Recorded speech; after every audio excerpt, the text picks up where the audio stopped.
નમસ્કાર, spark today ન્યૂઝમાં આપનું સ્વાગત છે। અલગ અલગ મંડપોમાં ગણેશજીને બેસાડવામાં તો આવે છે, લોકોના ઘરમાં પણ ગણેશજી બેસાડવામાં આવે છે। અલગ અલગ થીમ પર આયોજન કરવામાં આવે છે। નાગરવાડામાં જે પટેલ ફળિયું આવેલું છે ત્યાં પણ જે ગણેશજીને 15 વર્ષથી છેલ્લા બેસાડવામાં આવે છે। અલગ અલગ પ્રકારની થીમ સાથે અલગ અલગ ડેકોરેશન સાથે કરવામાં આવે છે। બારોટ સમાજના જે લોકો છે તેમના દ્વારા બારોટ પરિવાર દ્વારા આ જે ગણેશજીને બેસાડવામાં આવે છે, તમે જોઈ શકો છો।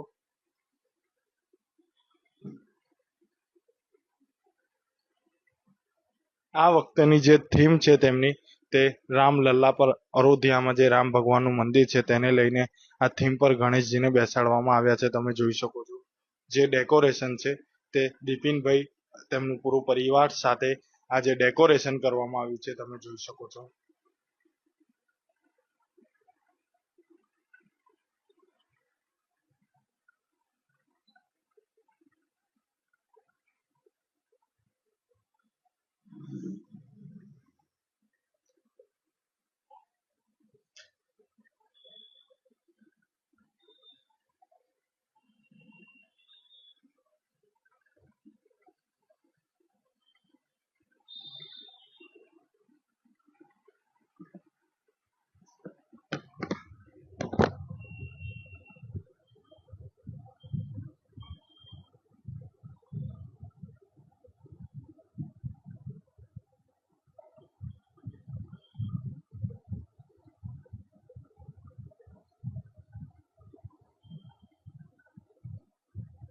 આપણે ડાયરેક્ટ બિપિનભાઈ સાથે વાત કરીશું। દીપનભાઈ, કેટલા વર્ષથી ગણેશજી બેસાડો છો? ક્યાં જગ્યા બેસાડવામાં આવ્યા છે?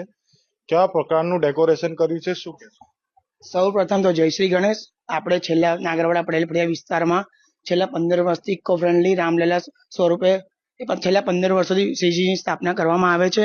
આ વખતે એક અદ્ભુત અયોધ્યામાં રામલલ્લા સ્વરૂપે જે શ્રીજી અયોધ્યામાં જે રામ મંદિરનું નિર્માણ થયું એ આ વખતે અયોધ્યા રામલલ્લા સ્વરૂપે અમારા ઘર આંગણે શ્રીજી વિઘ્નહર્તા પધાર્યા છે। શ્રીજી વિઘ્નહર્તાની સ્થાપના કરવામાં આવી છે આ વર્ષે। કેવું લાગી રહ્યું છે પરિવાર સાથે રહીને આજે થીમ પર આયોજન કર્યું છે? બહુ ખૂબ પરિવાર સાથે રહીને અમારા મમ્મી પપ્પા, મારી બેન સતત 7 દિવસથી સતત મહેનત કરતા હતા, ત્યારે આજે રામ ભગવાનનું જે ભવ્ય ડેકોરેશન અયોધ્યાનું આજે સરાહનીય ખૂબ જ કાર્ય સુંદર થયું છે।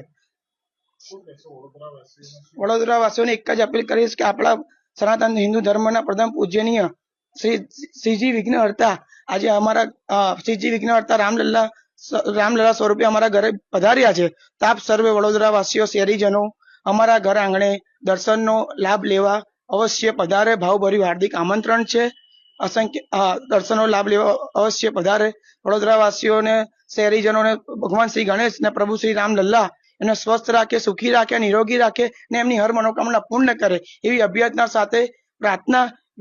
ઘણા સમયથી વિવાદ ચાલી રહ્યો હતો કે 538 વર્ષ પછી આજે અયોધ્યામાં પ્રભુ શ્રી રામલલ્લા નું ભવ્ય મંદિરનું નિર્માણ અમારા આદરણીય વડાપ્રધાન શ્રી નરેન્દ્રભાઈ દામોદરદાસ મોદી તથા ઉત્તર પ્રદેશના યોગી આદિત્યનાથજીએ 22 જાન્યુઆરી 2024 ના રોજ ખૂબ જ સરાહનીય કાર્ય અયોધ્યામાં ભવ્ય ઐતિહાસિક રામલલ્લાનું મંદિર નિર્માણ થયું એ બદલ એમને આદરણીય વડાપ્રધાન નરેન્દ્રભાઈ મોદી સાહેબ તથા યોગી ઉત્તર પ્રદેશના મુખ્યમંત્રી જે બુલડોઝર બાબા તરીકે ઓળખાય એમને પણ હું ખૂબ ખૂબ સતત નમન કરું છું। જય શ્રી ગણેશ। ભારત માતા કી જય। વંદે માતરમ। अस्तु। जय जय सिया राम। छेल्ले एक ज पंक्तिमां कहेवा मांगे जो मेरे राम का नहीं वो किसी काम का नहीं। मन उदास हो तो एक काम कर लिया करो, जय श्री राम का नाम ले लिया करो। एक पंक्ति आज मुझे याद आ रही है, पता नहीं किस रूप में आकर नारायण मिल जाएंगे। आज ए खरेखर अमारा घर आंगणे आज प्रभु श्री रामलल्ला अमारा घरे विराजमान थया छे।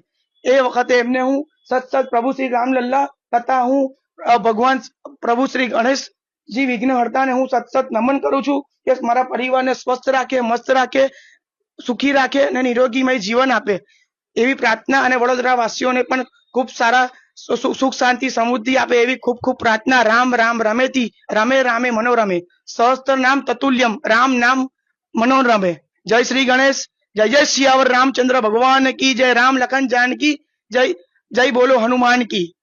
આજે રામ ભગવાનની થીમ પર આયોજન કરવામાં આવ્યું છે। જે રામલલ્લા જે અયોધ્યામાં મંદિર બન્યું તેને ધ્યાનમાં લઈ વડોદરા શહેરમાં અલગ અલગ વિસ્તારોમાં જે લોકોના ઘરમાં પણ રામ ભગવાનની જે તૈયારી છે, જે રામ ભગવાનની થીમ પર ગણેશજીને બેસાડવામાં આવે છે.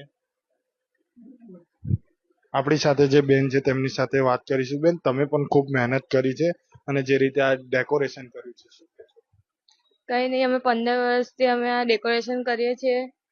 દર વર્ષે અલગ અલગ ડેકોરેશન કરીએ છીએ. ગયા વર્ષે કઈ કૈલાસ પર્વત બનાવ્યું હતું, એની પહેલા સુસાગર બનાવ્યું હતું. આ વખતે અયોધ્યાનું ડેકોરેશન કર્યું છે. જેવું અયોધ્યામાં મંદિર બન્યું છે એવી બનાવવાની કોશિશ કરી છે. સેમ એવું તો નહીં બન્યું હોય, પણ અમારી તરફથી જેટલી કોશિશ થઈ એટલું કરીને જાતે જ ઘરે બધું કરીને કર્યું છે મંદિર.